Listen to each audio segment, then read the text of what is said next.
teman-teman, ketemu lagi dengan saya Tanto Tanto di channel BestariwebTV. Hari ini kita latihan freestyle lagi pakai drone rakitan 5 in ya.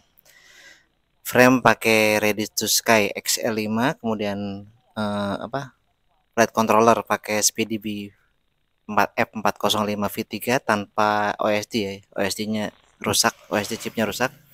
Kemudian IC pakai JHEMCU Ruibet 55 ampere. VTX pakai AKK FX3 Ultimate DVR ya.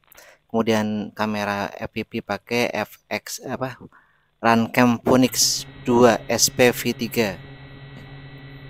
Receiver pakai jumper Ion Nano ya, ELRS. Oke. Untuk motor pakai flash hobby 14, flash hobby 26 flash hobby Arthur series 2306.5 1400 kV. Baterainya pakai 6S. Oke. 1300 mAh. CNHL Black Series. Kita latihan freestyle di dekat patung ya, di area pergudangan Bisling. Ya, selamat menikmati penerbangan saya. Sampai di sini. Jika Anda suka dengan video ini, silahkan like. Jika ada pertanyaan, silahkan tulis di kolom komentar.